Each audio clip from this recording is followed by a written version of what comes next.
Biglan ang pag-alis in aking nobyo para sa isang biyaheng pangnegosyo. Pumunta ako upang linisin ang aming magiging tahanan nang tanungin akong kapitbahay sa ibaba.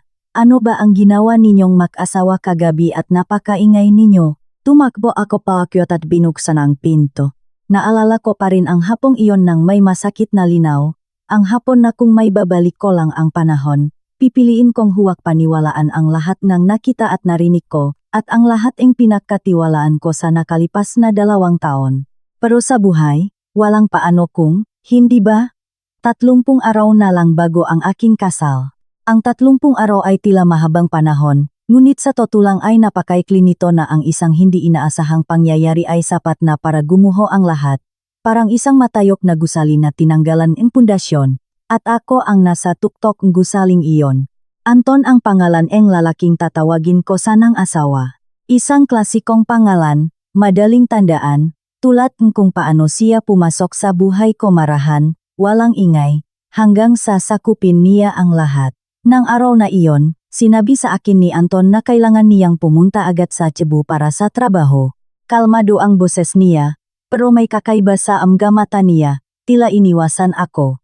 Nang sandaling iyon, nakaramdam akong kakaibang kutob, na parang may mali, pero pinakalma ko ang sarili ko at inisip na marahil ay dahil lang ito sa pagiging sensitibong isang babaeng malapit ng ikasal. Tinupe ko pa ng isa-isa ang mga polo niya. Maingat na inilagay sa maleta na parang isang tunay na may bahay. Naalala kong sinabi ko sa kanya, huwag mong kalimutang kumain ng maayos, huwag kang magpapalipas ang gutom. Nilagyan kong bitamina at gamot ang bulsa ng bag mo. Niyakap ako ni Anton mula sa likuran. Ang pamilyar na yakap na minsang inakala kong pinakaligtas na lugar sa mundo. Bumuntong hininga siya at sinabing, pasensya na at iniiwan kitang mag-isa sa mga paghahanda sa kasal. Ngumiti ako. Ngayon, kapag naisip ko iyon, nakikita ko kung gaano ako naging tanga. Huwag kang mag-alala, mahalaga ang trabaho mo. Hinalikan niya ako ng marahan sano at binikas ang pangungusap na noong nga oras na iyon ay pinaniwalaan ko ng buong kaluluwa ko, nakatatak sa aking puso. Pagkasal natin, babawi ako sa iyo habang buhay. Isang simpleng pangungusap, pero sapat na para panghawakan ni isang babae. At naniwala ako sa kanya. Naniwala ako hanggang sa puntong hindi na ako nagduda. Naniwala ako nang hindi ko alam na mula pa pala ng sandaling iyon, ako na ang bida sa isang malaking komedya. Nang gabing iyon, pinanut ko ang paglayo ng taksi na sinasakyan ni Anton. Ang nga pulang ilaw sa likuran nito ay lumiliit ng lumiliit hanggang sa mawala. Naging tahimik ang kalsada. Naiwan akong mag-isa na may pakiramdam ng kakulangan na mahirap ipaliwanag. Akala ko nangungulila lang ako sa kanya, pero hindi. Isa itong masamang kutob. Kinaumagahan, ang init sa Maynila ay nakakasakal at hindi matiis. Ang araw ngunang bahaging tek-init ay nakpapainit ngulong nga tao, nakakapagod, at marahil ay mas nakpapabilis sa pagtuklas ng katotohanan. Nagdesisyon akong dumaan sa aming unit na magiging pugat ng aming pagmamahalan. Nakapangalan sa akin ang apartment na ito, pero ang lahat ng gamit doon, mula sa mga kurtina at sofa hanggang sa bawat plato at baso, ay binayaran ko gamit ang ipon ko sa loob ng ilang taon sa 1.2 milyong piso. Marahil para sa iba ay hindi ito kalakihang halaga, pero para sa akin, sinisimbolo nito ang buong kabataan ko. Mabuwan na hindi ako bumili ng damit, hindi nagbakasyon, hindi pinagbigyan ang sarili sa mga luho lahat para makabuo ng isang tahanan para sa aming kinabukasan. Para sa isang pamilya na inakala kong magiging masaya. Masaya akong nakmaneho papunta sa gusali. Iniisip na maglilinis ng kaunti at bibili ng mga bulaklak para ilagay sa florera upang maramdaman ni Anton ang init ng isang tahanan pag-uwi niya. Pumasok ako sa lobby at agad akong nakaramdam ng hawa dahil sa lamig ng aircon. Pinindot ko ang buton para sa 18 palapak. Nang bumukas ang pinto ng elevator, nakasalubong ko ang kapitbahay sa ibaba. Nakasuot siya ang damit pang ehersisyo at nakpapaypay sa harap ng pinto niya. Pakakita niya sa akin, nanlaki ang nga mata niya at sinabi ang isang pangungusap na hinding-hindi ko malilimutan. Naku, ang nga kabataan nga naman, ang daming enerhiya. Nga pala, ano ba ang ginawa ninyong mag-asawa kagabi at ang ingay-ingay ninyo? Makalabok at ingay hanggang 2:00 madaling araw. Nanigas ako at nablangko ang isip ko. Pasensya na po. Ano po ang sabi ninyo? Nagawa kong magtanong, pinipilit ang isang ngiti na siguro ay mukhang ngiwi. Kumunot ang noo niya. Ayun nga, kagabi lang, walang tigil sa pag-ingay ang kama, nakakatamaan ang gamuebles, napakalakas ang ingay. Sa edad kong ito, hindi man lang ako nakatulog, bumilis ang tibok ng puso ko, tapos bumilis pa lalo, hanggang sa tila sasabog na ang dibdib ko. Pinilit kong panatilihing kalmado ang boses ko. Baka po nakakamali kayo. Wala po ako rito kagabi at si Anton ay nasa biyaheng pangnegosyo. Tiningnan ako ang ginang at ang ekspresyon niya ay nagbago mula sa inis patungo sa pagdududa. Biyahe? Nakita ko siyang umuwi rito bandang alas 7 ng gabi na may kasamang batang babae. Nagtatawanan pa nga sila at ang lambing nilang tingnan. Parang isang timbaeng yelong tubig ang ibinuhos sa akin nga salita niya. Nakaramdam ako ang lamig na nanuot hanggang sa aking ngabuto. Umiling ako. Sigurado po akong nakakamali kayo ang tao, agad siyang nainis. Nakakamali, binati ko pa nga siya. At hawak pa niya ang kamay ng babae na parang asawa niya. Hindi ko na matandaan kung ano pa ang sinabi ko sa kanya. Ang alam ko lang, tumalikot ako at tumakbo. Tumakbo ako nang mabilis papunta sa pinto ko. Bawat hakbang ay tila may bigat na 1 tonelada. Ang pasilyo, na karaniwang nalalakat sa loob ng ilang segundo, ay tila walang katapusan. Huminto ako sa harap nga pinto. Ang pamilyar na pintong kahoy na araw-araw kong pinapangarap na pasukin bilang isang asawa. Ngayon, naroon ako na parang isang estranghero. Huminga ako ng malalim at sinabi sa sarili, baka hindi lang nakaintindihan. Inilagay ko ang paskot. Error. Inulit ko. Error. Nagsimulang tumulo ang pawis sa likod ko. Hindi dahil sa init, kundi dahil sa takot. Isang malabong takot na nagiging isang nakakapanindik balahibong katotohanan. Naalala kong inirehistro ni Anton ang fingerprint ko. At salamat na lang dahil alam kong hindi pa niya nakukonect ang smart lock na ito sa Wi-Fi unit, kaya hindi ito magpapadala ng notifikasyon sa kanyang telepono. Inilagay ko ang nanginginig kong daliri sa sensor. Click, bumukas ang pinto. Mahina ang tunog, pero para sa akin ay tila may isang malaking bagay na nawasak sa loob ko. Pumasok ako at agad akong sinalubong iisang kakaibang amoy. Hindi ito ang pamilyar na amoy ng aming tahanan, o amoy ng bagong kahoy o panlinis. Amoy itong matapang, nanunuot, at hindi pamilyar na pabango, isang pabango na hindi ko kailanman ginamit at hindi ko gagamitin. Nanatili akong nakatayo, hindi makahakbang, dahil alam kong kung magpapatuloy ako, wala nang babalik sa dati. Nanatili akong nakatayo sa gitna ng sala, hindi makagalaw, dahil alam ko na kung hahakbang pa ako, wala nang atrasan. Hindi ko na mapanghahawakan ang ideya na baka isa lamang itong pagkakamali, dahil ang matapang na pabangong iyon ay sapat na para wasakin ang lahat ng pagpupumilit kong kumbinsihin ang sarili ko mula sa labas hanggang sa tumuntong ako rito, at narealis ko na may mga katotohanang hindi na kailangang makita. Minsan, sapat na ang maamoy ito para maintindihan ang lahat. Ang unit na ito ang lugar kung saan inasikaso ko ang bawat detalye, bawat gamit, bawat sulok. Inisip kong dito kami titira ni Anton. Sabay na maghahapunan, manonood ng TV, mag-awe at magkakayos din. Isang normal, ngunit mainit na buhay. At ngayon, sa loob lamang ni ilang araw na wala ako, naging isang lugar itong napakabanyaga na pakiramdam ko ay isa akong bisita na walang nakimbita. Humakbang ako, at isa pa. Bahagyang nanginginig ang nga binti ko, hindi dahil sa panghihina, kundi dahil bawat hakbang ay tila nakatapak sa isang bagay na hindi nakikita, na parang ang sarili kong dignidad ang niyuyurakan. At nang dumapo ang nga mata ko sa masang marmol sa sala, pakiramdam ko ay may pumipigas sa puso ko. Sa ibabaw nito ay may isang kahon ng pizza mula sa paborito niyang kainan na nakalahati na, bahagyang nakabukas ang takip at may isang hiwa na malamig na. Sa tabi nito ay 2 kopita ang alak, at ang nakpatigil ang pahinga ko ay ang marka ang matingkat na pulang lipstick sa gilid ang isa sa mga kopita. Isang pulang napakatingkat, napakalinaw, na hindi matatanggi, hindi may papaliwanag, at hindi may tatago. Tinitigan ko ang dalawang baso. Tila nakukuwento sila ang isang kwento na hindi ko gustong marinig pero napilitan akong intindihin. Ang kwento ang isang gabi kung saan dapat sana ay walang tao sa bahay na ito, ngunit may dalawang tao roon. Ang lalaking malapit ko ng pakasalan at isang babae na hindi ko kilala. Ngunit ang presensya niya ay nakadikit sa bawat sulok. Mula sa amoy hanggang sa mga bakas na iniwan niya. Yumuko ako at gamit ang nangginginig na kamay. Pinulot ko ang isang ipit sa buhok hairpin. Sa sahig, ito ay yung may mga makikinang na bato. Isang medyo agaw pansing estilo. Nakabaliktaran ang gusto ko. Palagi kong gusto ang nga simple at hindi takaw pansin na bagay. Ito naman, ay masyadong matingkat, masyadong magarbo. Tulad ang mismong pagdating ng babaeng iyon sa buhay ni Anton. Walang pagtatago, walang pag-ingat, tahasang inukupa ang espasyong inakala kong akin. Hinawakan ko ng mahigpit ang ipit sa kamay ko at ang lamig ng metal ay tila dumiretso sa palat ko at mula ron papunta sa puso ko.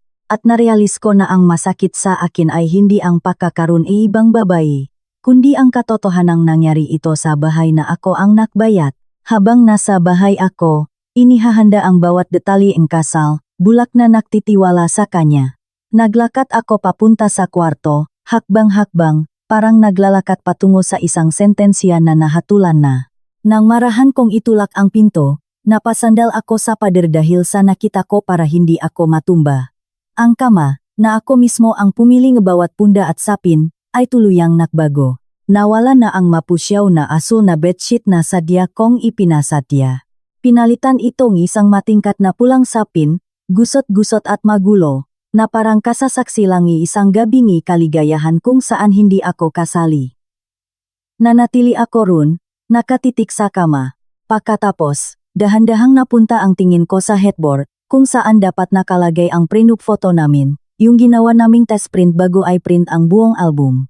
Ngayon, nakataob ang litratong iyon, na parang may gustong magtago, magbura sa aking pagiral. At sa lugar nito ay may isang digital photo frame. Nakpapakita ang screen ng sunot-sunot na litrato na sa isang sulyap pa lang, nakpatigil na sa puso ko. Nakaluhot si Anton sa harap ng ibang babae. Nakalagay ang kamay niya sa tiyan ng babae, isang tiyan na halatang malaki na at nakayuko siya para halikan ito ng may pagmamahal na hindi ko kailanman natanggap. Isang tingin na inakala kong sa imahinasyon ko lang nag-exist at ibinibigay niya ito sa iba, sa isang babaeng nagdadalang taong anak niya. Lumapit ako na nanginginig ang nga kamay kaya halos mabitiwan ko ang frame. Ang nga litrato ay dumadaan sa mga mata ko na parang sunot-sunot na sampal mga litrato ang biyahe nilang dalawa noong ng anibersaryo, pangalawa, pangatlo. 3 taon. Ang numerong iyon ay parang pukpok martilyo sa ulo ko dahil 2 taon pa lang kaming makarelasyon ni Anton.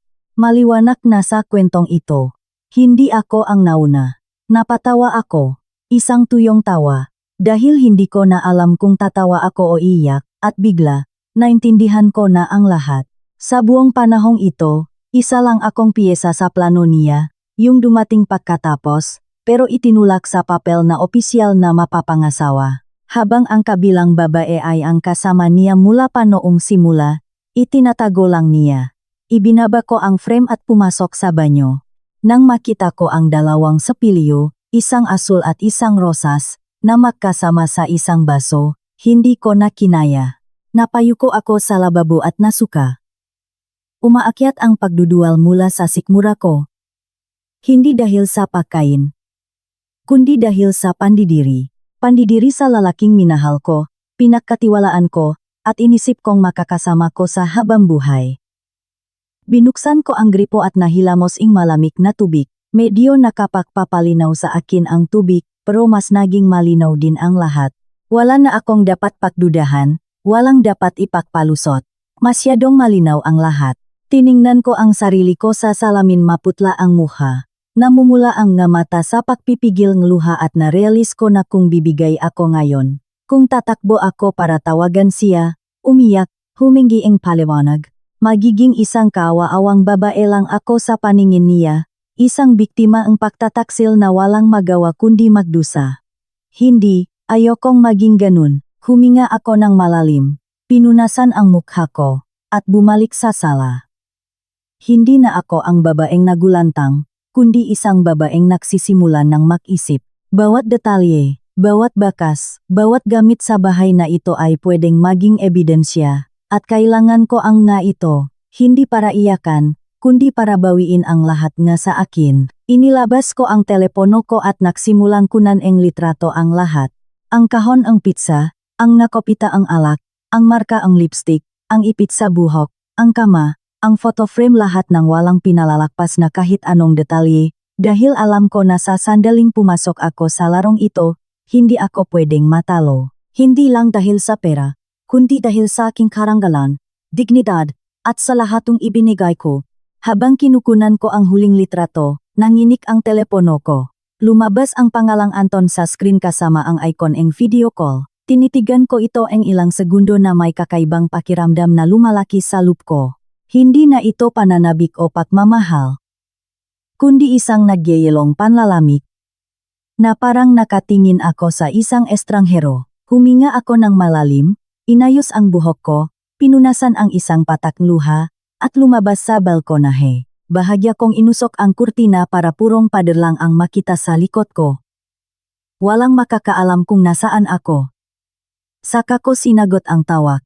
Lumabas sa screen ang pamilyar na mukha ni Anton na may parehong ngiti, parehong tingin, parehong boses, na parang walang nangyari. Kumusta, mahal? Katatapos ko lang magtrabaho at sobrang inamis kita kaya naisipang kong tumawagi. Tining ng kusiya. Tinitigan ko siya ng maigi, na parang gustong itatak ang mukhang iyon sa isip ko, hindi para mahalin, kundi para maalala kung gaano ako naging katanga. At sumagot ako sa boses na napakakalmado na maging ako ay nagulat. Nasa bahay ako, nag-aayos ng ilang bagay para sa kasal. Kumain ka na ba? Ngumiti si Anton, tumango, at nagsimulang makwento tungkol sa trabaho niya, kung gaano siya kapagod, at kung gaano niya ako namimiss. Bawat salita, bawat pangungusap ay dumaloy ng perpekto na kung wala ako sa bahay na ito. Kung hindi ko nakita ang lahat niyon, malamang naniwala na ako sa kanya, pero may narinig akong mahinang tunok sa kabilang linya. Isang iyak ng sanggol mahina, pero narinig ko ng malinaw, at agad na sinundan ng boses ng isang babae. Mahal, pakiabot nga nung tuwalya. Nagulat si Anton. Napunong takot ang mata niya sa isang iglap bago niya mabilis na tinakpan ang mic, pero huli na. Narinig ko ng buong linaw, walang pagdududa. Wala akong sinabi noong una. Natahimik ako ng ilang segundo tapos nagtanong gamit ang normal pa ring boses. Anong hotel ba yang pinagtutuluyan mo at ang ingay? Parang may narinig akong bata. Pinilit ngumiti ni Anton. Kasi may pamilya na may sanggol sa kabilang kwarto. Ang ingay nga Tumango ako at ngumiti. Ganun ba? Sige, magpahinga ka na. Natapos ang tawag at namatay ang screen. Naiwan akong nakatingin sa kawalan, at sa unang pagkakataon sa buhay ko, hindi ako nakaramdam ng sakit o kagustuhang umiyak. Isa na lang ang naiwan lamig. Isang lamig na nanuot hanggang sa aking nga buto. At alam ko na mula sa sandaling ito, nagsimula na ang lahat. Matagal akong nanatili sa balkonahe matapos ibaba ang tawag. Hawak pa rin ang telepono sa kamay, pero wala nang partikular na nararamdaman. Ang isip ko, na kanina ay parang ipo-ipo, ngayon ay gumagalaw ng mabagal at bawat isipin ay lumalabas ng may nakakagulat na lina. At sa sandaling iyon, may narealize ako na hindi ko kailanman inisip noon. Ang pag-ibig minsan ay hindi kasing nakakatakot ng kalinawan ang isip, dahil kapag nakita mo ang nga bagay ng malinaw, ang sakit ay nagiging isang simpleng estado na lang, hindi isang bagay na magpapawala sa kontrol mo. Muli kong tiningnan ang kwarto. Sa pagkakataong ito hindi na may pagtataka o sakit, kundi may tingin ang isang nag-inspeksyon ang isang pinangyarihan ang krimen. Bawat detalye, bawat bakas, bawat maliit na bagay ay may halaga. At naintindihan ko na kung gusto kong bawiin ang nawala sa akin, hindi ako pwedeng magpadala sa emosyon, kundi sa ebidensya. At ang ebidensya ay hindi kusang lumalabas. Kailangan itong kolektahin, itago, at gamitin sa tamang panahon. Nagsimula akong magbukas ng mga drawer at kabinet, hindi para humanap ng paliwanag, kundi karagdagang patunay. Dahil ang taong katulad ni Anton, na kayang magpanatili ang dalawang makaibang buhay sa mahabang panahon, Siguradong nakiwan ang higit pa sa mababaw na bakas. May mas malalim pa rito, mas nakatago, at mas delikado. Sa isang drawer sa sala, nakakita akong bungkos ang mga resibo. Babalewalain ko na sana, pero isang maliit na puting papel ang nakapukaw ang pansin ko. Isa itong resibo mula sa supermarket. Ang oras ang pagbili ay kagabi lang. Eksakto nung sinabi ang kapitbahay na nakita niya si Anton.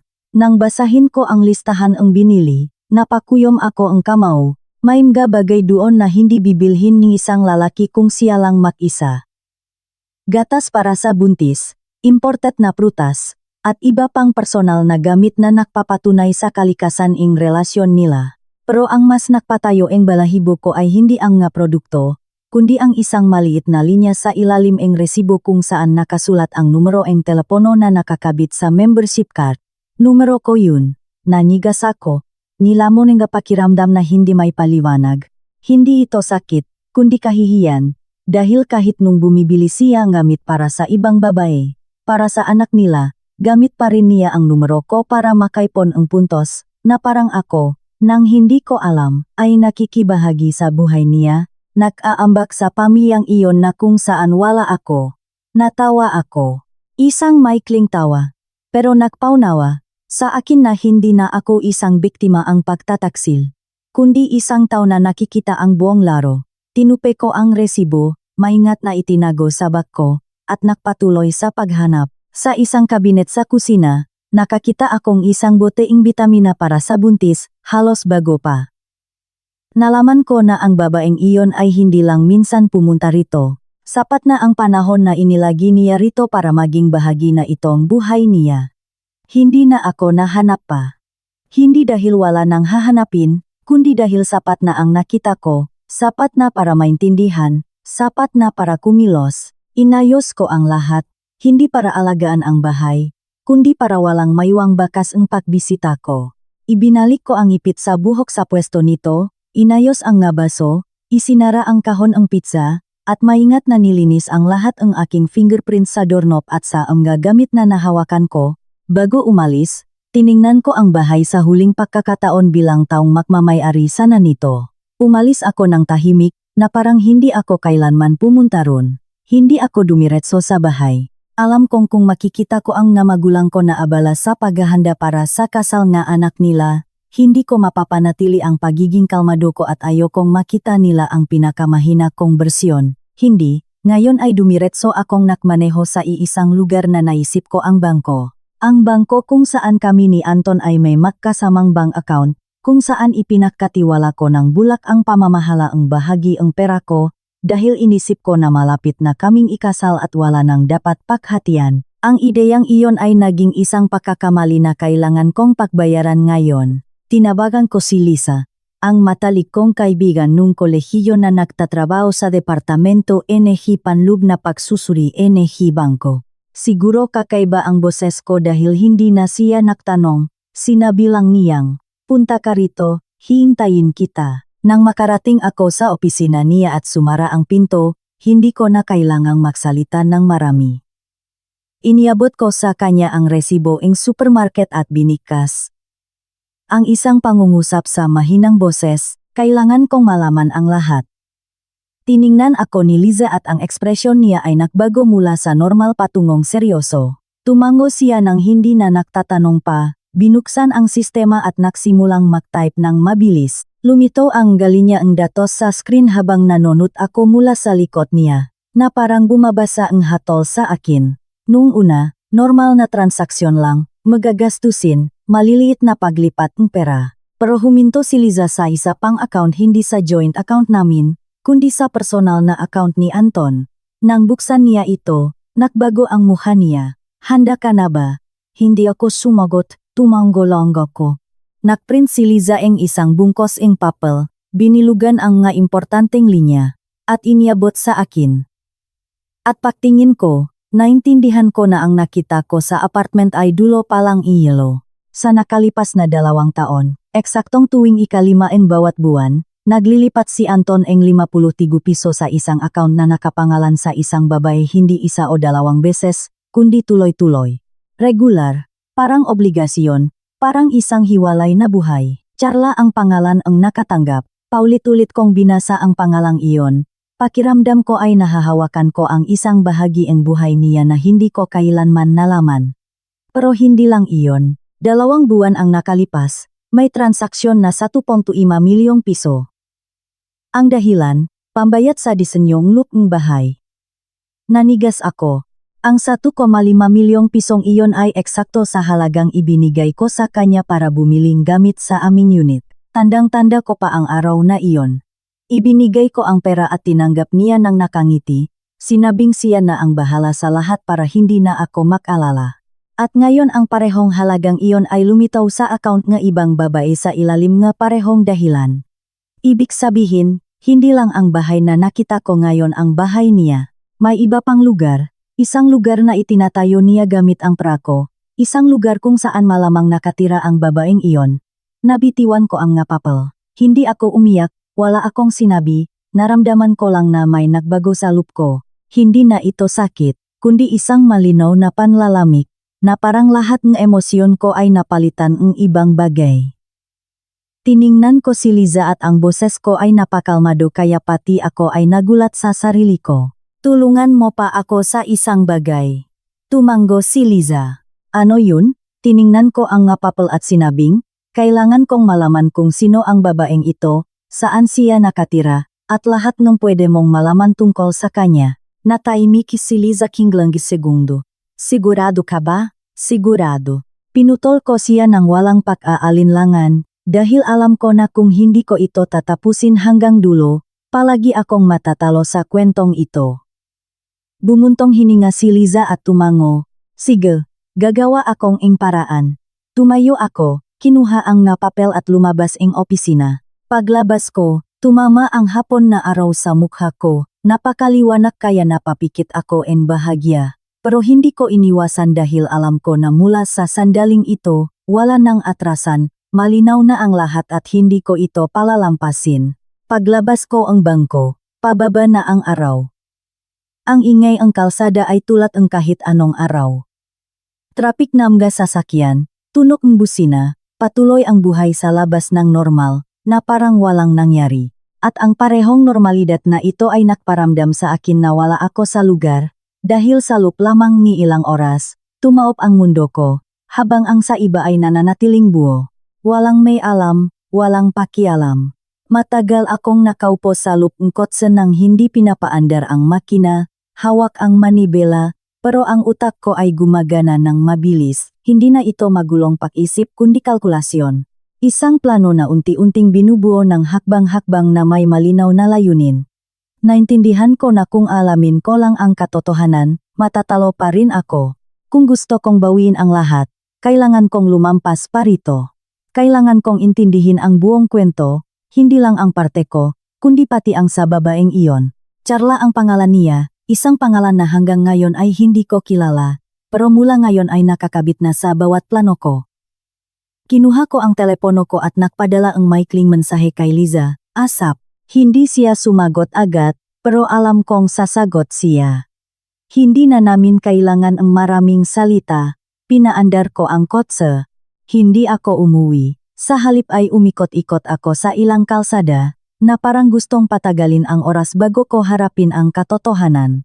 Sa huli, pumarada ako sa harap ng isang pamilyar na kapihan ang lugar kung saan palagi kaming nag-usap ni Anton ng maraming oras tungkol sa hinaharap, sa bahay, sa mga magiging anak, mga malalayong bagay na nakpaniwala sa amin na makakatoto. Pumasok ako, pumili ang tahimik na sulok, umorder ang inumin at tumitik sa labas ang bintana. Sa unang pagkakataon buong araw, hinayaan kong magpahinga ang kaunti, hindi para maging mahina, kundi para balikan ang lahat ng nangyari. Sa pagbabalik tano ko lang nakita ng malino ang nga senyales na binalewala ko dati. Naalala ko yung nga pagkakataong sinasabi ni Anton na abala siya, nga naputol na tawag, nga mensaheng matagal bago mag-reply, nga biglang biyaheng pang negosyo, magagabi na naka-off ang telepono niya at sa umaga ay magbibigay ng malabong dahilan. Dati, palagi ko itong pinapalampas, palagi akong nakakahanap ng dahilan para ipagpalusot siya. Pero ngayon, nang pagtakpi-takpiin ko, hindi na sila maliliit na detalye, kundi isang buong larawan kung saan nasa labas ako, habang sa loop ay may iba siyang buhay. Nagvibrate ang telepono ko. Isang mensahe mula kay Liza. Nakuha ko na ang impormasyon. Tumayo ako agad, lumabas ng kapihan, sumakay sa kotse, at nakmaneho papunta sa takpuan na ipinadala niya. Isang maliit na bar sa labas ng bayan, tahimik, konti ang tao. Perpekto para sa mga usapang hindi dapat marinig. Nandun na si Liza na may brown envelope sa mesa. Pagkakita niya sa akin, hindi siya ngumiti. Tinitigan niya ako ng may seryosong tingin na hindi ko pa nakita sa kanya. Bago ang lahat, kailangan mong kumalma. Naramdaman ko ang kaba. Ayos lang ako. Inusog ni Liza ang envelope palapit sa akin. Buksan mo, binuksan ko. Sa loob ay may report at ilang litrato. Nang makita ko ang una, nanigas ako. Ang babae sa litrato ay hindi tulad ng naisip ko. Hindi siya isang nakakabihaning kagandahan o isang mapangakit. Siya ay isang napaka-normal na babae, mukha pa ngang inosente. Nakasuot ang simpleng damit, nakatali ang buhok, halos walang makeup, at nakatingin sa kamera ng medyo mahiya-hiya. Siya si Charla, mabagal na sabi ni Liza. 26 anyos. Nagtatrabaho sa isang maliit na kumpanya, normal na pamilya, walang espesyal. Lumipat ako sa sumunod na litrato. Si Charla sa palengke, sa harap ni isang gusali, nakaupo sa restauran. Lahat ay napaka-normal, walang bagay na mag-akma sa imaheng babaeng maninirang relasyon ng iba. Nagtanong-tanong ako sa lugar nila. Sabi ang lahat, mabuting bata siya, disente. Walang napansing kakaiba, natahimik ako. Hindi dahil hindi ako naniniwala, kundi dahil may nagsisimula akong maintindihan. Ano ang sinabi niya tungkol sa akin? Tiningnan ako ni Liza.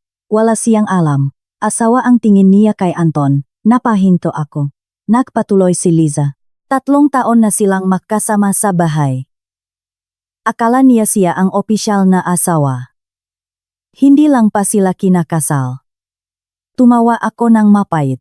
3 taon isang numero na nakpapalinaw sa posisyon ng bawat isa sa kwentong ito. At ako, tanong ko. Tiningnan ako ni Liza sandali at naging diretsahan. Ikaw ang plan B, ang planong may pera. Hindi ako nagulat sa sinabi niya. Nahulaan ko na. Pero ang marinig ito sa ibang tao ay iba. Naglabas si Lizang isa pang bungkos ng papel. Kailangan mo ring makita ito. Kinuha ko. Screenshots iyon mula sa pribadong social media account ni Carla. Nang basahin ko ang nga-post niya, malitrato, ma-caption niya, mas nakita ko ng malinaw kung gaano kalaki ang panloloko. 3 taon sa tabi mo, salamat sa palaging pag-alalay. Nasa iyo na ang lahat para sa akin. Nahihintay sa araw na makumpleto na ang pamilya natin. Hindi pagkaang nga salitang ito, halatang totoong nararamdaman ito. Isang babaeng akala niya ay may pamilya na siya, buntis siya, sabi ni Liza. 5 buwan. Napakuyom akong kamaw, 5 buwan. Ibig sabihin, habang nahahanda kami ni Anton para sa kasal, may hinihintay na siyang anak sa ibang babae. At may natuklasan pa ako, bulong ni Liza. Ang 1.5 milyong pisong ibinigay mo, ginamit pangbiling gamit sa ibang bahay. Pumikit ako sandali. Kahit nahulaan ko na, iba pa rin kapag narinig mo ang kumpirmasyon. Saan? Binigyan ako ni Liza ang papel na may address isang subdivision sa Antipolo, isang maliit na bahay na nakapangalan kay Carla. Tiningnan ko ang papel, isang partikular na address, isang totoong lugar, isang lugar kung saan malamang palaging nandun si Anton tuwing sasabihin niyang may biyaheng pangnegosyo. Tumingala ako kay Liza. May alam ba siya tungkol sa akin? Umiling si Liza. Wala siyang kaalam-alam. Bumuntong hininga ako. Malinaw na. Hindi kami dalawang babaeng naglalaban para sa isang lalaki, kundi dalawang babaeng nilokong isang lalaki. Ang isa, niloko niya gamit ang damdamin, at ang isa, gamit ang pera. Tumayo ako. Anong gagawin mo? Tanong ni Liza. Hindi ako sumagot agad. Kinuha ko ang folder at lumabas. Umihip ang malamig na hangin nga hapon, pero hindi ko na ito naramdaman. Sa loop ko, mas malamig pa ako sa yelo. Tiningnan ko ang papel na may address at sinabi, parang sa sarili ko lang. Pupuntahan ko siya. Natahimik si Liza ng ilang segundo. Mag-ingat ka, tumango ako. Dahil alam kong itong susunod na hakbang ay hindi na lang pag-imbestiga, ito ay simula ng tunay na pagkilos. Hawak ko ang papel na may address sa kamay ko, nakatitik dito. Hindi dahil mahirap memoryahin, kundi dahil naintindihan ko na pagtuntong ko sa lugar na iyon, opisyal na akong papasok sa pinakamalalim na bahaging kwentong ito, isang lugar kung saan ang nga emosyon ay hindi na lang basta sakit o galit, kundi isang bagay na mas komplikado at mahirap kontrolin. Dahil ang paharap sa kabilang babae sa ganitong sitwasyon ay hindi lamang paharap sa pagtataksil, kundi sa isang tunay na tao, may totoong damdamin, may totoong sugat, at posibleng may sakit na katulad ng sa akin. Sumakay ako sa kotse at pinaandar ang makina. Nakatakda na sa GPS ang address. Kailangan ko na lang tapakan ang gas. Pero nanatili akong nakaupo doon ng ilang minuto at huminga ng malalim. Sinasabi sa sarili na kailangan kong panatilihing kalmado at malinaw ang isip. Dahil kung pupunta ako roon na pinangungunahan ang galit, sisirain ko lang ang lahat. Umarangkada ang kotse. Iniwan ko ang sentro ng lungsod at nagtungo sa Antipolo. Unti-unting nawala ang nga matataas na gusali at napalitan ang mas mabababang bahay at mas tahimik na kalsada, at habang lumalayo ako, mas naramdaman kong ang buhay ni Anton kasama ang babaeng ito ay ibang-iba sa buhay na ipininta niya sa akin. Dito, walang luho, walang usong kapihan o mailaw na malls, simpleng kalsada lang, maliliit na bahay, simpleng pamumuhay. Siguro, dito talaga lumalabas ang tunay na siya. Huminto ang kotse sa harap ng isang maliit na bahay na may dalawang palapak. Kulay puti ito na medyo nanilaw na sa paglipas ng panahon. May mga pasong halaman na maayos na nakasalansan sa may pasukan. Bahagyang nakabukas ang bintana sa ikalawang palapak at hinihipan ang hangin ang manipis na kurtina. Napakapayapa at normal na eksena. Kung hindi ko alam ang kwento, iisipin kong bahay itong isang masayang maliit na pamilya. Pinatay ko ang makina at nanatili sandali sa kotse, pinakmamasdan ang bahay, sinusubukang isipin kung ano ang nangyayari sa loop.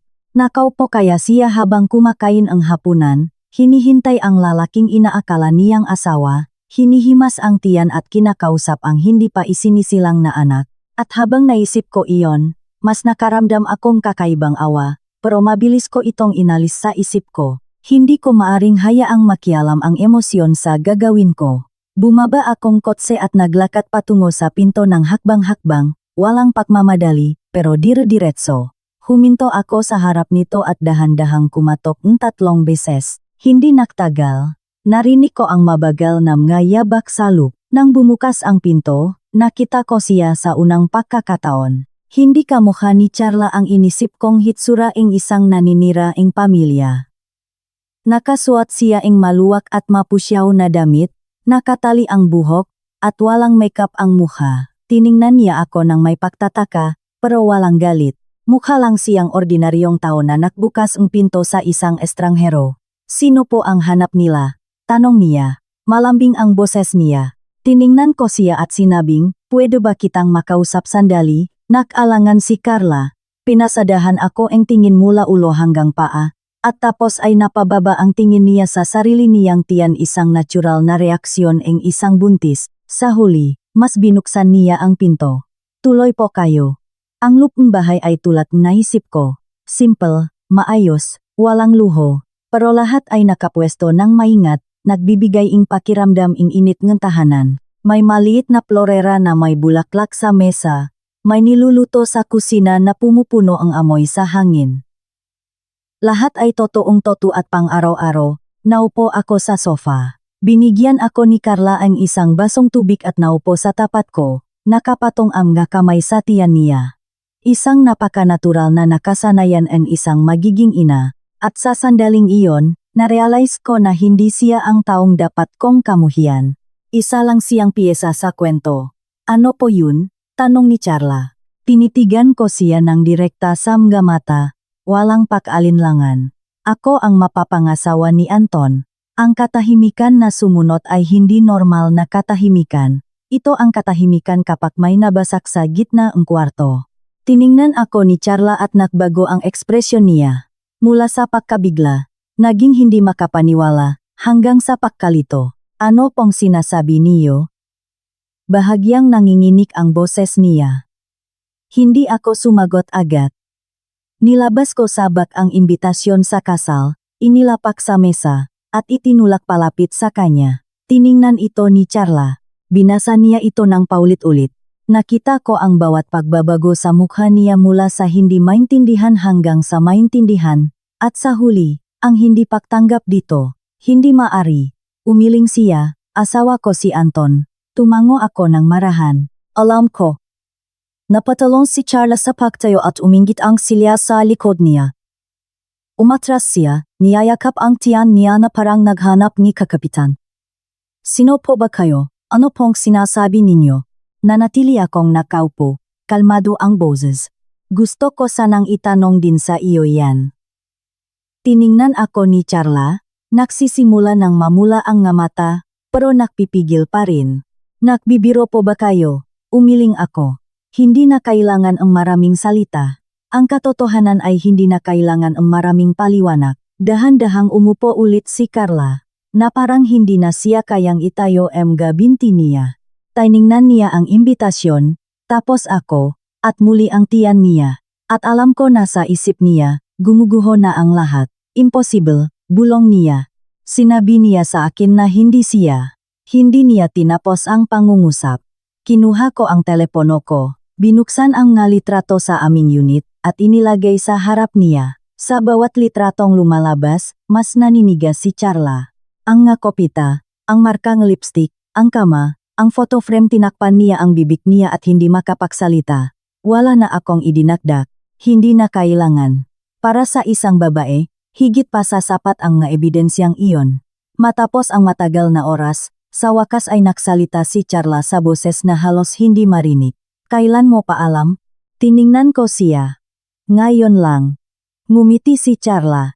Isang malungkot na ngiti. Ang pangungusap na iyon ang nagpatahimik sa akin dahil narealis ko na hindi kami magkaribal, kundi 2 taon na kakadiskubre lang na nasa isang panik sila. Tumingala si Carla. Mapula ang nga mata, pero wala nang panghihina sa boses niya. Ano ang kailangan mo? Tinitigan ko siya. Gusto ko ang katotohanan, isa na namang katahimikan, pero hindi na ito tensyonado, kundi paghahanda para sa mas malaking bagay. Matagal na nanatiling tahimik si Carla pagkatapos kong magsalita, nakapatong pa rin ang kamay sa tiyan niya na parang pinipigilan ang pagkasira ng isang bagay sa loop niya. Hindi na sa akin nakatingin ang nga mata niya, kundi sa isang blangkong bahagi sa espasyong iyon kung saan marahil ilang minuto lang ang nakalipas ay may malinaw siyang hinaharap na ngayon ay naging malabo at hindi na maabot. At naintindihan ko ang pakiramdam na iyon dahil kakatapos ko lang din itong maranasan. Ang pagkakaiba lang, may ilang oras ako para tanggapin ito, samantalang sa kanya, biglaan ang lahat, wala siyang pahahanda. Hindi ko siya pinilit, wala na akong sinabi. Nanatili akong nakaupo, nagpapanatili ang tamang distansya, dahil may mga katotohanan na kahit sabihin sa'yo, kailangan mong prosesuhin ng mag-isa para matanggap. Kung makikialam ako ng sobra, baka maging palaban siya at hindi iyon makakatulong sa aming dalawa.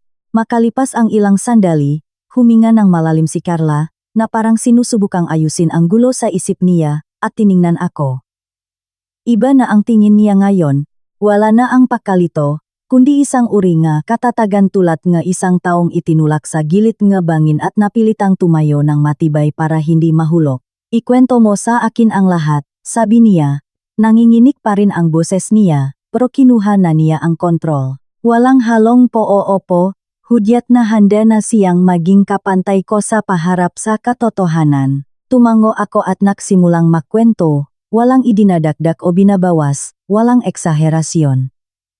Kinuwento ko kung ano mismo ang nakita at narinig ko. Mula sa usapan namin ang kapitbahay, pagpasok ko sa aming unit, ang nakita ko, hanggang sa video call na natanggap ko bawat detalye, mabagal at malinaw, para maintindihan niya at mapagtakpi-takpi ang lahat. Hindi ako pinutol ni Carla. Tahimik siyang nakinig, pumipikit paminsan-minsan, na parang bawat salitang binibitawan ko ay tumatama sa sensitibong bahaging na alaala niya.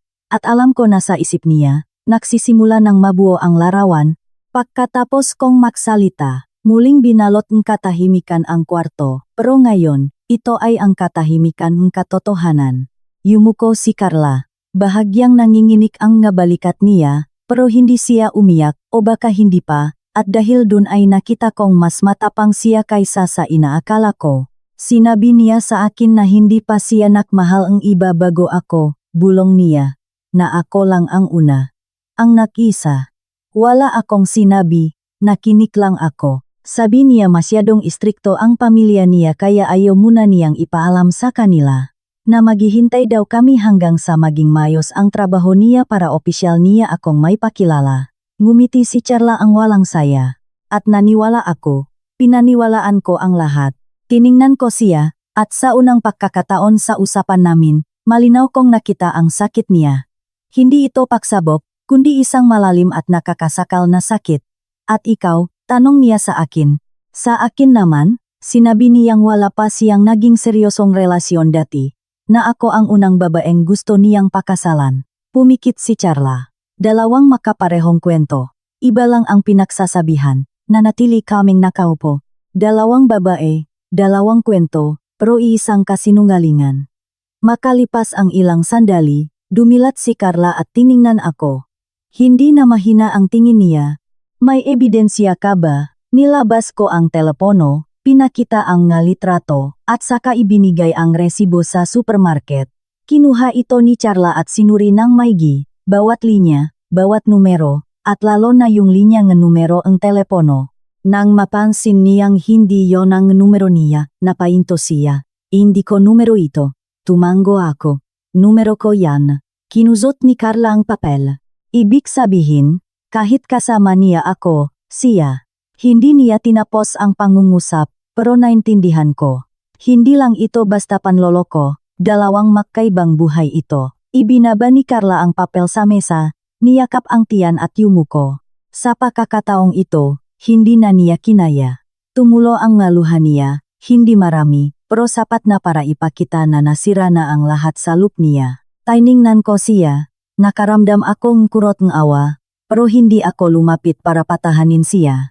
Maya-maya, pinunasan niya ang ngaluhan niya, huminga ng malalim, at nagsalita sa mas matatak na boses. Ang pagbabagong iyon ay nakmarka mula sa pagiging biktima patungo sa pagiging bida. Tinitigan ko siya. Gusto kong bawiin ang lahat. Natahimik sandali si Carla, at ako biktima rin ako. Sagot ko ng malinaw. Ngumiti ng bahagya si Carla. Pero nagdadalang tao ako ang anak niya. Tumango ako. Totuyan. Katahimikan. Ang tanong na iyon ay nagtulak sa akin na tingnan siya ng mas mabuti. Hindi dahil sa gulat, kundi dahil naintindihan kong sa isip niya. Iniisip na niya ang pinakamasamang pwedeng mangyari. Umiling ako. Hindi, bakit naman? Tiningnan ako ni Carla. Dahil hindi naman ikaw ang kumuha ang kung anong meron ako. Sagot ko ng mabagal. Ang ginhawa sa mga mata niya ay bahagya lang, pero nakikita. Ang gumawa nito ay si Anton. Marahang tumango si Carla. Kung ganun, hindi mo ako itinuturing na kalaban. Nagpatuloy siya. Tinitigan ko siya. Itinuturing kitang kakampi. Isa na namang katahimikan. Pero ngayon, nawala na ang tensyon. Sumandal si Carla sa sofa, nakapatong pa rin ang kamay sa tiyan, pero nakbago na ang tingin niya. Hindi na siya basta-basta magpapasailalim. Kung ganun, anong gusto mong gawin ko? Hindi ako sumagot agad. Alam kong mula sa sandaling ito, bawat salita ay mahalaga. Kung magkakamali ako, babagsak ang lahat. Tiningnan ko siya at sinabi, gusto kong tulungan mo ako. Kumunot ang no ni Carla. Tulungan? Paano? Huminga ako ng malalim. Tulungan mo akong bawiin ang prako at ilantat ang lahat. Tiningnan ako ni Carla nang walang sinasabi, pero may kislap sa mga mata niya. Hindi takot, kundi pag-isip. At tinanong niya, pagbabayaran ba niya ito? Sagot ko, ang boses ko ay hindi malakas o galit. Isang kalmadong paninindigan, ngunit may bigat. Yumuko si Carla at matagal na nag-isip. Napakadikit na inisip ko pang ayaw siya. Pero tumingala siya.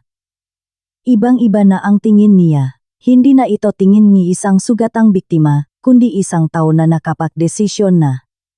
Tutulungan kita. Tumango ako. Hindi na kailangan ing maraming salita. Alam kong mula sa sandaling iyon, hindi na kami dalawang estranghero, kundi dalawang babae na nasa iisang panig. Matapos sabihin ni Charla na, tutulungan kita, tuluyang nakbago ang atmosfera sa maliit na kwartong iyon. Hindi na ito lugar ang dalawang babaeng kakadiskubre lang ang pagtataksil, kundi ang simula ang isang tahimik na alyansa hindi sinasabi, pero sapat ang tibay para malaman naming dalawa na mula ngayon, dapat planuhin ang bawat galaw. Ang kalaban namin ay hindi basta-bastang lalaki, kundi isang tao na kayang gumawa ng dalawang makaibang buhay sa loob ng 3 taon nang walang nakakahalata. Tiningnan ko si Charla at nagsalita ng mahina pero malinaw, na parang naglalatak nga piyesa para sa isang pangmatagalang plano. Ang una, kailangan mong umarte na parang wala kang alam, bahagyang kumunot ang ni Carla. Marahil may ipo-ipo pa rin miga emosyon sa loop niya na hindi pa napoproseso, pero hindi siya kumontra. Nagtanong lang siya, kagaya niga dati. Tumango ako. Tama, parehong nga text, parehong tawag, parehong nga tanong. Umarte ka na parang buong-buo pa rin ang tiwala mo sa kanya. Mas natural, mas maganda. Sa kaunting pagbabago, makakahalata yun. Natahimik si Charla sandali tapos tumango. Malinaw na ang isip niya, hindi na siya kontrolado ng emosyon. Maliwanag, pangalawa, pagpapatuloy ko. Kailangan kong tulungan mo akong makalikom mas maraming ebidensya. Anong klaseng ebidensya? Tanong niya. Nilabas ko ang telepono. Pinakita ulit sa kanya ang litrato at idinakdak, mga mensahe, record sa bangko, kahit anong may kinalaman sa perang ipinadala niya sa'yo o ginalaw niya gamit ang accounts mo, itago mo lahat. Nang marinig iyon, natigilan si Charla. Nakiusap siya sa akin na itago ko ang pera niya, pero akala ko galing yun sa mga sideline niya. Tinitigan ko siya, hindi galing doon, pera ko yun, hindi ba, napalunok siya. Hindi ako sumagot ng direkta, pero sapat na ang tingin ko. Napayo ko si Charla, mahigpit na hawak ang laylayan ang damit niya, humina ang boses niya. Hindi ko alam. Alam ko, malumanay kong sabi. Isang salita lang, pero sapat na para mapatinggala siya ng may halong pasasalamat at konsensya. Pero simula ngayon, kailangan mong malaman, tumango si Charla. Ngayon, walang pag-aalinlangan. Gagawin ko. Sumandal ako sa sofa, bumuntong hininga, at lumipat sa pinakamahalagang bahagi yung kung sasablay ay sisira sa lahat. At ang pangatlo, kailangan mong tulungan akong bitagin siya. Nagulat si Charla. Bitak? Paano? Painan mo siya para tuloy-tuloy siyang maglipat ng pera, paliwanag ko. Gusto mong, pinutol niya ako. Gusto kong siya mismo ang magbigay sa atin ng ebidensya. Paglilinaw ko. Natahimik si Charla, nakiisip. Umiling ako. Hindi niya gagawin yun ng kusa. Mukha siyang pera, at ang nga mukhang pera ay palaging naniniwala sa kung ano ang pabor sa kanila. Tumango si Charla. Mukhang nagsisimula na siyang makaintindi. Sabihin mo sa kanya na kailangan mo ang pera para sa baby, para sa check-up, o kahit ano. Humingi kang hanggat kaya mo. Pero kung gagawin ko yun, hindi ba madadamay ako? Pag-aalangan niya. Tiningnan ko siya ng matigas. Hindi, dahil hindi mo alam kung saan galing ang pera. Tumanggap ka lang ang pera mula sa lalaking inakala mong asawa mo. Hindi yun krimen. Nakahinga ng maluwag si Carla at napangiti. Sa unang pagkakataon mula nang maksimula ang lahat, hindi iyon ngiti ang saya, kundi ngiti ang isang tao na nakikita na ang daan sa unahan. Pagkatapos, babawiin natin ang lahat. Tiningnan ako ni Charla at sa miga mata niya ay wala ng pagkalito, kundi isang nagsisimulang determinasyon. Hindi ko ito itinanggi. Hindi ako papayak ng hindi tapos. Ako rin, tango ni Charla. Dalawang pangungusap lang iyon, pero sapat na para saliyuhan ang kasunduan namin. Makalipas ang ilang sandali, tumayo si Charla. Pumunta sa kusina at bumalik na may 2 basong tubig. Iniabot niya ang isa at naupo muli. Ngayon, iba na ang postura niya. Mas tuwid ang likot, mas matatak ang tingin. Hindi na siya ang biktimang walang laban. Sasabihin mo ba sa pamilya mo? Tanong niya. Napahinto ako sa tanong na iyon. Inisip ko ang nga magulang ko, ang nga paghahanda sa kasal, ang tuwa nila. Alam kung sasabihin ko ngayon, guguho ang lahat hindi lang para sa akin, kundi para sa kanila. Hindi pa muna, sagot ko. Gusto ko munang ayusin ito. Tumango si Charla. Ang pamilya niya kaya. Napatawa ako ng mapait. Alam nila. Nanigas si Charla. Alam nila. At pumayak silang ituloy niya. Tumango ako. Malamang. Natahimik ng matagal si Charla. Siguro hindi niya inasahan na sa kwentong ito. Hindi lang isa ang kontrabida, kundi isang buong pamilya ang kasapwat. Kung ganun, naintindihan ko na, sabi niya ng napakakalmado. Tiningnan ko ang orasan, gabi na. Tumayo ako para umalis, pero bago lumabas ay lumingon ako sa kanya. Tandaan mo, simula ngayon wala kang pwedeng ipaalam. Huwag kang mag-alala, tango ni Charla. Binuksan ko ang pinto at lumabas. Mas presko ang hangin sa labas, pero mas malamig ang pakiramdam ko sa loop dahil alam kong hindi madali ang mga susunod na mangyayari. Sumakay ako sa kotse at muling tiningnan ang bahay. Hindi na ito tila estrangherong lugar, kundi pamilyar sa ibang paraan. Mula ngayon, hindi lang ito bahay ni Charla, isa itong mahalagang bahagi sa plano ko. Nakmaneho ako pawi. Ngayon nang hindi na nakpapaligoy-ligoy, kailangan kong umuwi, umarteng normal, at ipagpatuloy ang pagganap bilang masayang nobiya. Kailangan kong galingan ang pag-arte katulad ng ginawa ni Anton sa buong panahong ito. Pagdating ko, naktutupi ang damit ang nanay ko. Pagkakita sa akin, ngumiti siya. Saan ka galing at ginabi ka? Dumaan lang po sa apartment sandali. Ngumiti ako. Kumusta naman dun?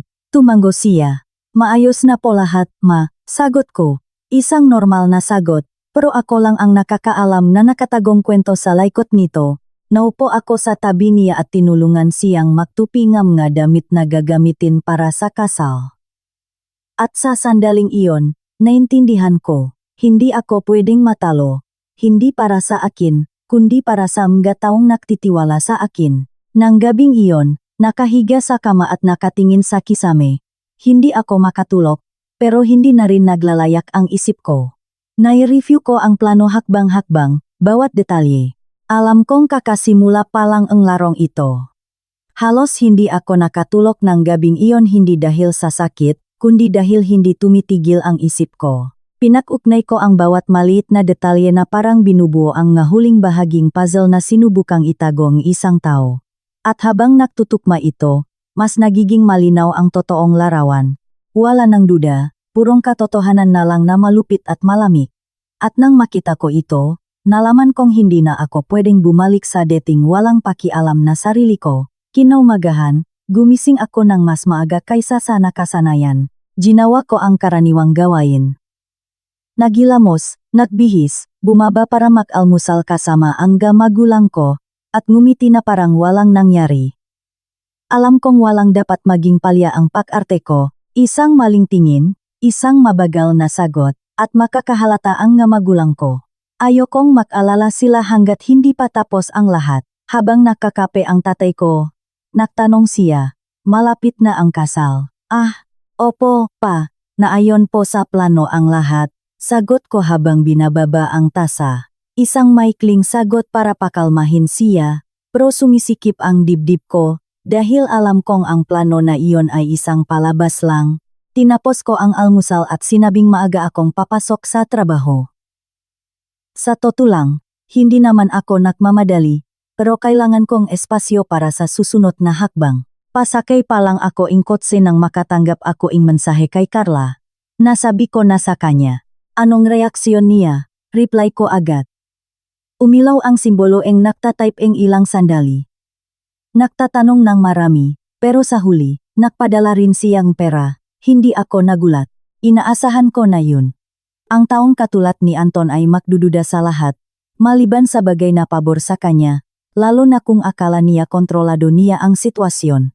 Itago mo lahat ang mensahe, sagot ko. Tapos na, pati ang patunay ang transaksyon, mabuti, ipagpatuloy mo lang. Pagkatapos kausapin si Charla, hindi ako dumiretso sa opisina. Dumiretso ako sa tanggapan ng abogado na kilala ko, nagulat si Ati. Marco, dati kong boss, nang makita ako.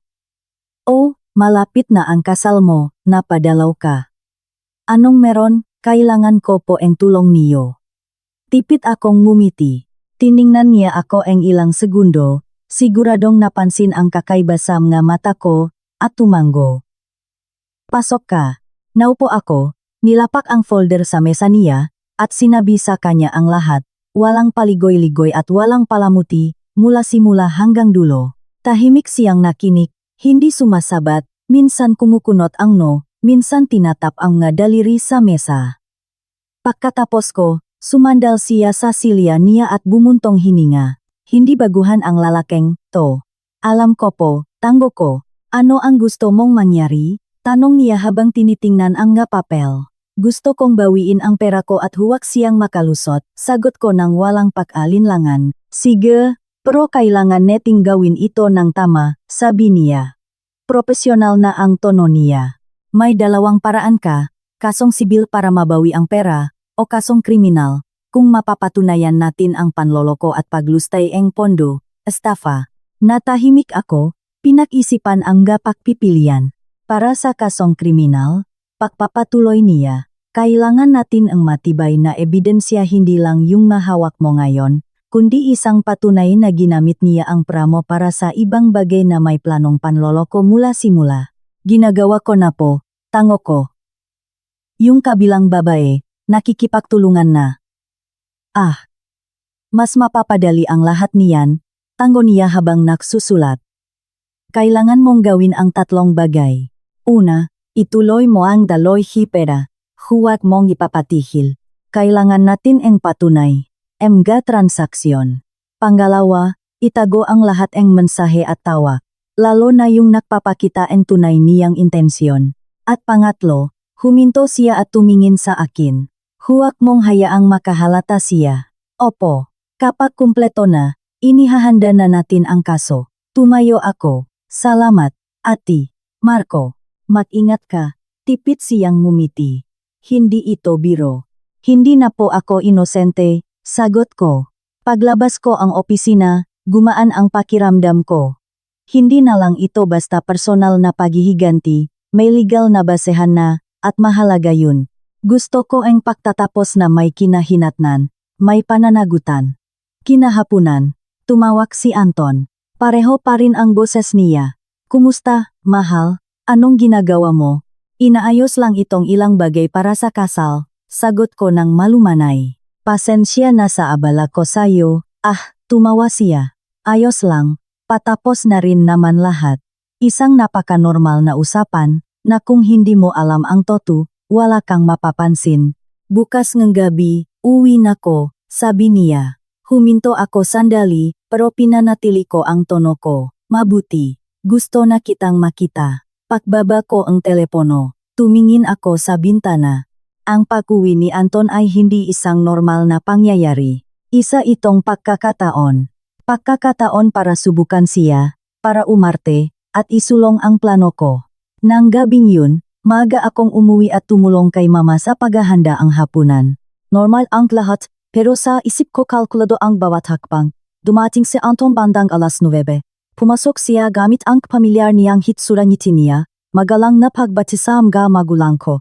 Kung titingnan mo mula sa labas, walang makisip na may tinatago siyang ibang buhay. Magandang gabi po, sabi niya. Tuloy ka, iho. Tara na't kumain, ngiti nga mama ko. Tumango siya at lumingon sa akin, matamis ang tingin. Nandito na ko. Hinihintay na kita. Ngumiti ako. Isang normal na pangungusap, pero iba na ang kahulugan nito. Pinakmasdan ko siyang pumasok. Bumati sa mga magulang ko. Ang magalang na ngiting yun na dati nakakaprot, ngayon nakakadiri na. Sobrang hirap panatilihing normal ang mukha ko. Isang maling galaw at sira ang lahat. At hindi pa ako handa ron. Naging gaya ang dati ang hapunan. Si mama ang naglalagay. Kung hindi ko lang alam ang toto, akalain kong mahal na mahal niya ako. Habang kumakain, pinakmasdan ko ang bawat galaw niya. Bawat tingin, napagod ako ng konti, ngiti niya pero gusto ko nang umuwi agad. Malapit na, ang dami pang aayusin. Bukas, dadaan sana ako sa unit natin para suriin yung ilang gamit. Tumango ako. Natigilan sandali si Anton. Halos hindi mapansin. Pero nakita ko, sapat na ang mabilis na sandaling yun para makumpirma ang hinala ko. Nakabantay siya. Sama na ko, sabi niya. Huwag na, magpahinga ka na lang. Kaya ko na yun mag-isa. Ngumiti ako. Hindi, gusto kong sumama. Para sabay neting makita. Sige, bukas punta tayo. Tumango ako. Isang normal na usapan, pero isa itong pagsubok. Pagkatapos kumain, naiwan siyang nakikipag-usap kay Papa habang tinutulungan ko si Mama sa kusina. Ang sipak naman ang batang iyan, sabi ang nanay ko. Galing sa biyahe tapos diretso na agad dito. Opo. Pagod nga po siguro yan. Tipid akong gumiti. Alagaan mo ng mabuti yan, dagdag niya. Maraming tukso sa mga lalaki diyan sa labas. Napahinto ako sa sinabi niya. Alam ko po, ma, sagot ko. Pero sa isip ko, hindi ito tungkol sa pag-aalaga sa kanya, kundi sa paglalantat sa kanya. Kinagabihan, nanatili si Anton sa bahay, katulad ng ibang araw. Pagpasok namin sa kwarto, lumapit siya at niyakap ako mula sa likod. Ang yakap na dati ay nakpapainit sa akin, ngayon, nanggulila ako sayo, bulong niya. Hindi ko siya itinulak. Nanatili akong tahimik. Kung mag-iba ang kilos ko, makakahalata siya. Ako rin, sagot ko. Sa isang walang emosyong boses, inikot niya ako para tingnan sa mata. Mukhang pagod ka, dahil siguro to sa kasal. Umiling ako, hindi siya nakahalata, perpektong palusot. Nag-usap pa kami sandali tungkol sa kasal, sa mga bisita, sa mga bagay na sanay nakapagbibigay sa akin ng pananabik. Pero ngayon ay parte na lang script. Nang pumasok siya sa banyo para maligo, lumapit ako sa telepono niya. Kailangan ko ang mas maraming ebidensya. Nakalok ang screen. Sinubukan ko ang aking kaarawan. Error. Ang kaarawan niya. Error. Ang anibersaryo namin. Error. Napangiti ako ng mapait. Hindi ko pala talaga siya nakilala. Ayawan ko na sana nang may maalala ako. Sinubukan ko ang isa pang petsa yung kaarawan ni Charla na nakita ko sa mga litrato. Na-unlock ang screen. Nanigas ako saglit. Wala akong naramdaman. Kumpirmasyon lang. Binuksan ko ang nga mensahe niya. Hindi ko na binasa lahat. Pasada lang. Namiss kita. Ang likot ng sanggol natin ngayon. Uwi ka na. Ang ngalinyang sinasabi niya rin sa akin, pero para sa ibang tao. Kumuha akong litratong ilang usapan yung nga kailangan lang. Nilok ko ang telepono at ibinalik sa pwesto sakto ng paglabas niya sa banyo. Anong ginagawa mo?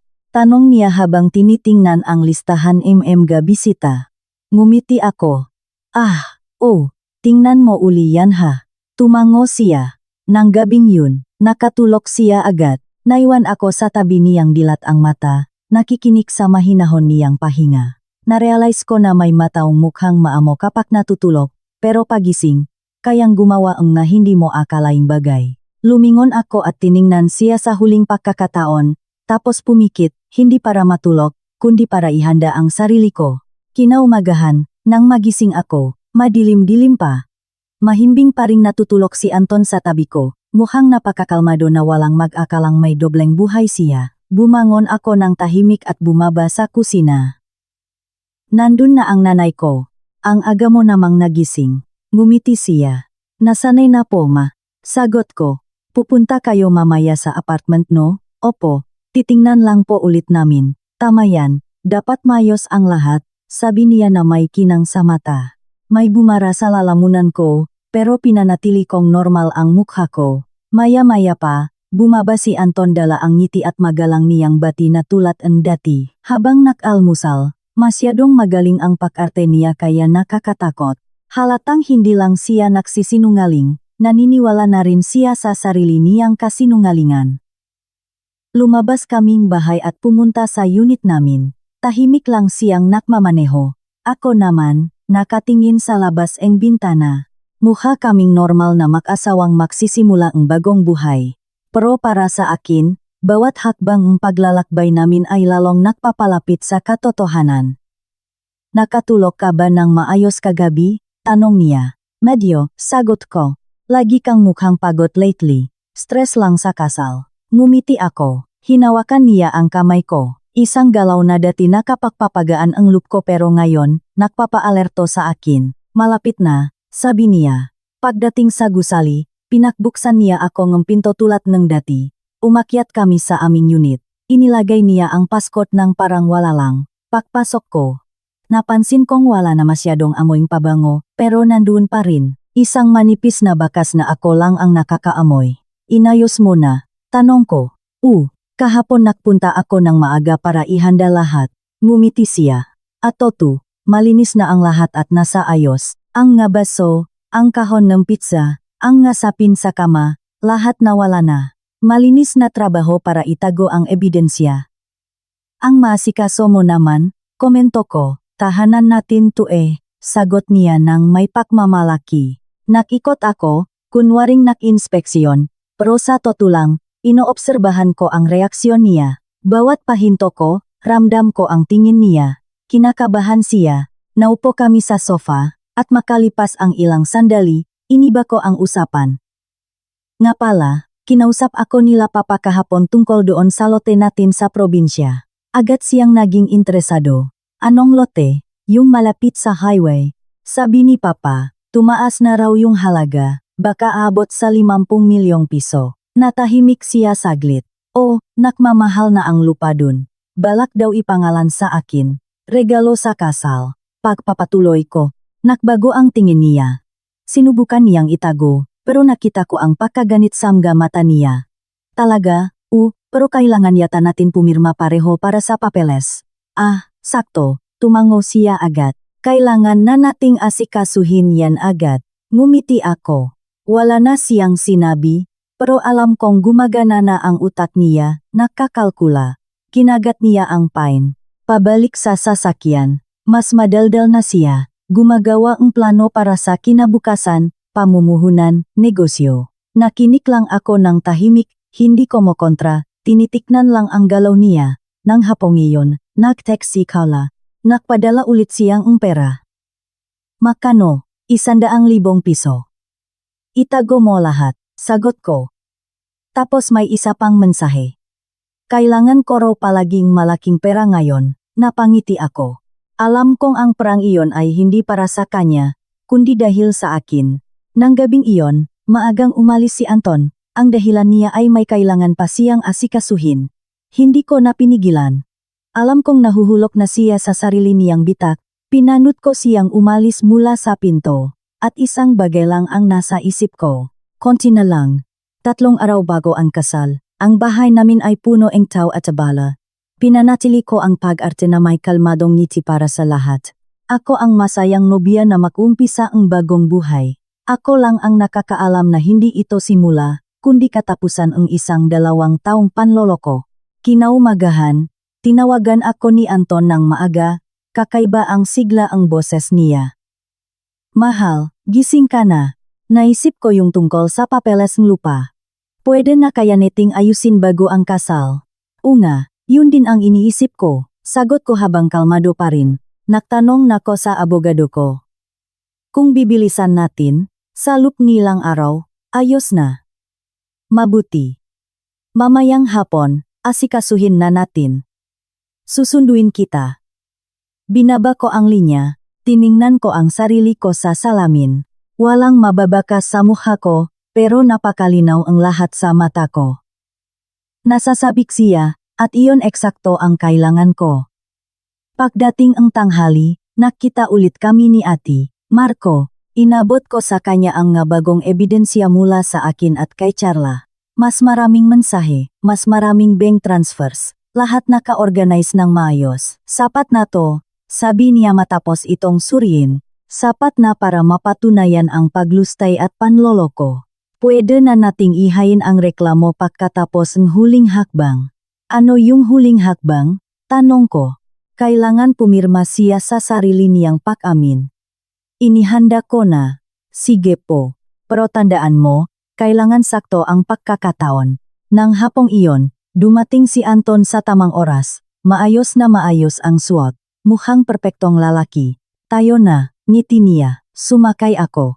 Pumunta kami sa isang notaryo na kinontak ko na. Isang pinakakatiwalaang lugar kung saan handa na ang lahat. Sa labas, Mukha lang itong normal na proseso ng papeles. Pagpasok namin, tumingin sa paligid si Anton. Ang ayos ang ginawa mo, importante talaga to. Ngumiti ako, pinaliwanak notaryo ang nga dokumento. Halos hindi nakikinig si Anton. Nakatitik lang ang nga mata niya sa numero, sa mga bahagi tungkol sa amga ari-arian. Nakita ko ang pananabik sa amga mata niya. Pananabik na dati hindi ko mabasa. Pipirmahan ba rito? Tanong niya. Opo, kung saan nakamarka. Kinuha niya ang panulat at pumirma ng hindi nakbabasa. Mabilis at buo ang desisyon, na parang matagal na niyang hinihintay ang sandaling iyon. Pinanut ko siya na parang yelo ang pakiramdam ko. Bawat pirma niya ay hindi hakbang paabante para sa kanya, kundi hakbang patungo sa pagbagsak niya. Pagkatapos niya, bumuntong hininga siya, parang nakahinga ng maluwag. Ayan, tapos na. Opo, sa bahagi ninyo, mayos na. Ako naman ang pumirma, mabagal. Ninanamnam ang sandali na nasalyuhan na ang lahat. Paglabas namin, sobrang saya ni Anton, gusto niyang ipagdiwang ito. Pumunta kami sa isang malapit na kainan. Umorder siyang nga paborito ko. Inalagaan niya ako gaya ang dati. Kung hindi ko alam ang lahat, baka naantik pa ako. Anong gagawin natin sa lote? Tanong niya. Palagay ko, ibenta na lang natin tapos palaguin ang pera. Titingnan natin. Ngumiti ako. Ang hapunan ay naging normal. Pero para sa akin, tapos na ang bawat hakbang ang plano. Isa na lang ang kulang. Nang gabing iyon nakpadala ang mensahe si Charla. Nilabas ko na lahat ng pera gaya ang sinabi mo. Mabuti, sagot ko. Medyo kinakabahan ako. Kakalma ka lang. Matatapos na to. Ibinaba ko ang telepono at lumabas sa balkonahe. Ang buhay sa ibaba ay nakpapatuloy. Walang may alam na may isang kwento na malapit nang matapos. Matagal akong nanatili doon, malamig ang hangin, at sa unang pagkakataon, gumaan ang pakiramdam ko. Hindi dahil tapos na, kundi dahil alam kong nasa tamang daan ako. Isang huling hakbang na lang. Ang araw bago ang kasal, masyadong mabilis ang nangyari na kung hindi ako alerto, baka nadala na ako sa agos nga araw. Ang bahay ay puno ng pamilya, tawanan, at paghahanda. Sa mataeng lahat, ako ang napakasayang nobya. Sinukat ko ulit ang damit ko. Ngumiti sa mga papuri at nagpasalamat sa lahat, pero sa luplup ko, alam kong ang kinabukasan ay hindi ang masayang araw na inaasahan ng lahat. Maagang dumating si Anton, may mga regalo, magalang gaya ang dati. Sinabi pa ang isa kong tita sa nanay ko kung gaano siya kaswerte sa manugang niya. Nakinig lang ako ng walang reaksyon, nakangiti lang. Alam kong pagkatapos ang bukas, lulupa rin din sa hangin ang nga salitang iyon. Nang hapong iyon, nakpadala ang mensahe si Charla, isang pangungusap lang. Nandito na ko, hindi bumilis ang tibok ng puso ko. Ramdam ko lang na nasa tamang lugar na ang lahat. Sundan mo lang ang plano. Ang hapunan ng gabing iyon ay isang salusalong pamilya.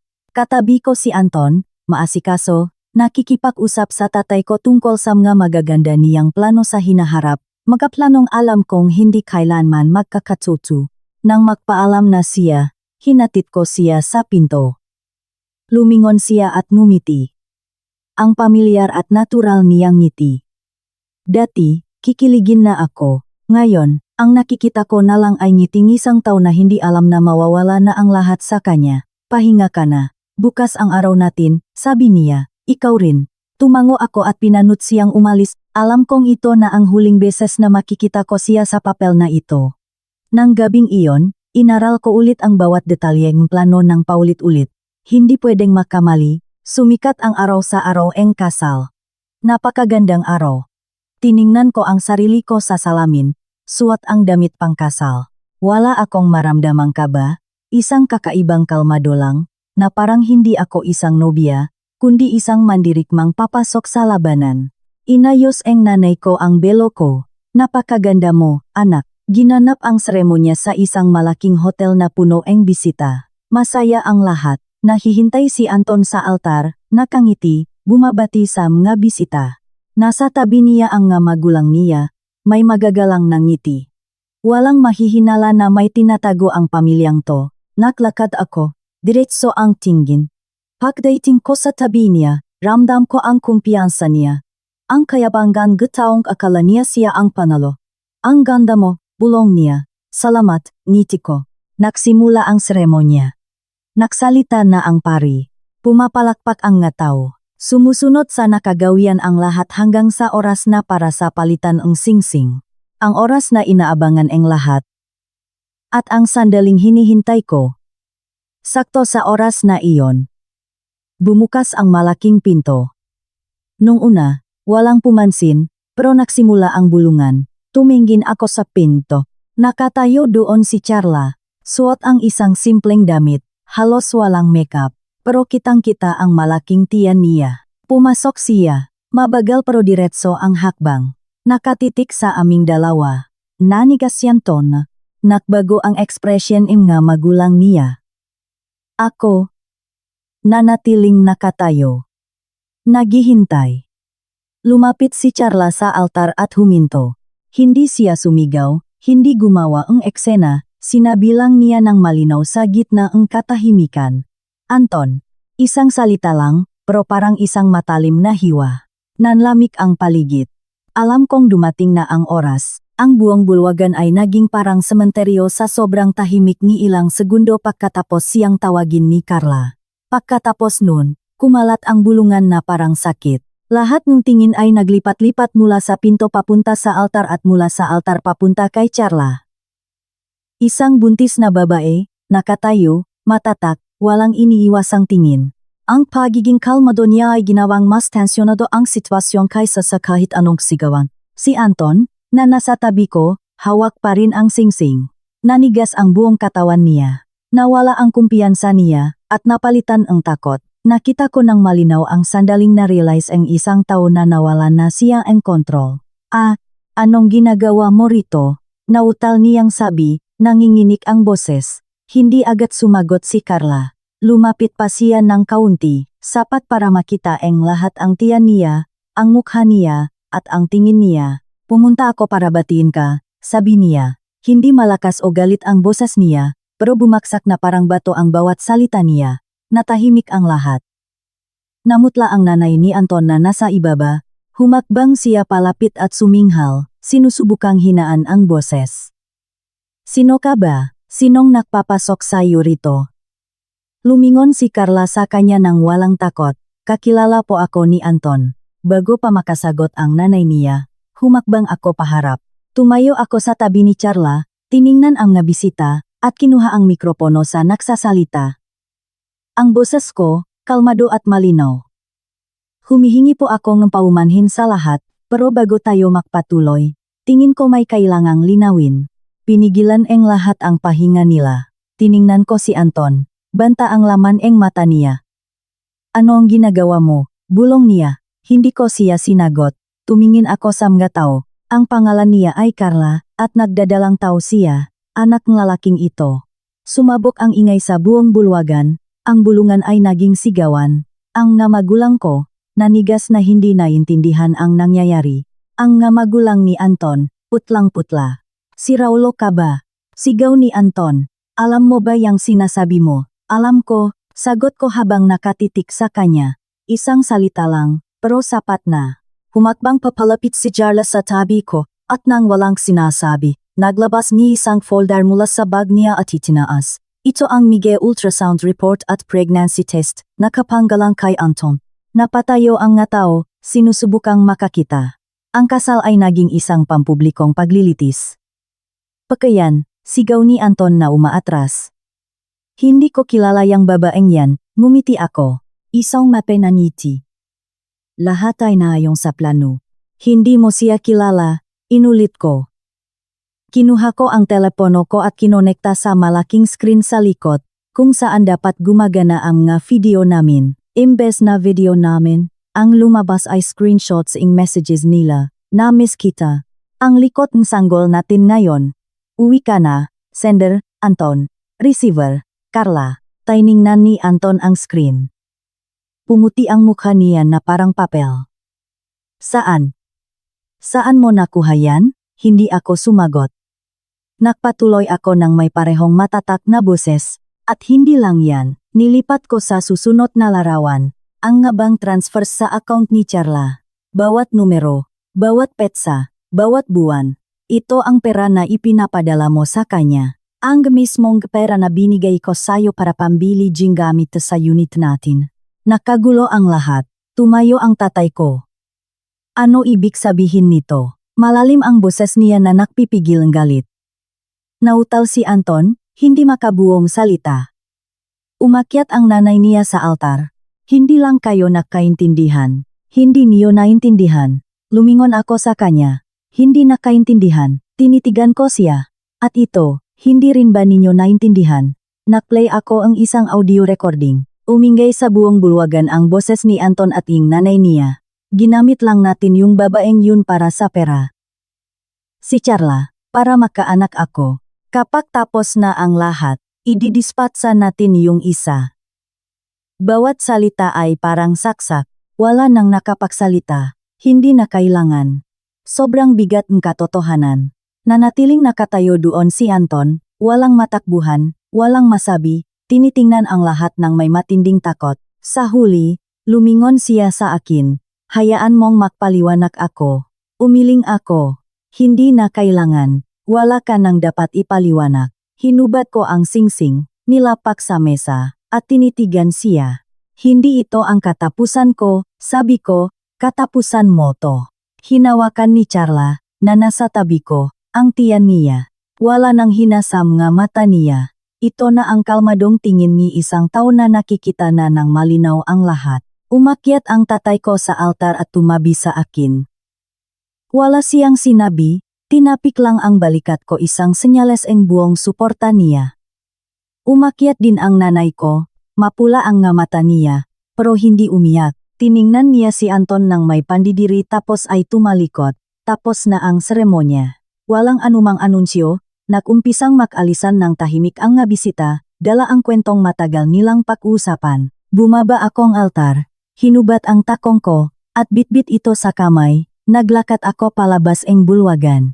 Naglakat ako ng mabagal, magaan ang pakiramdam, na parang may nabawas na napakabigat na dalahin. Sa labas, nakasikat pa rin ang araw. Huminga ako ng malalim at nakpatuloy sa paglalakad, hindi na lumilingon pabalik.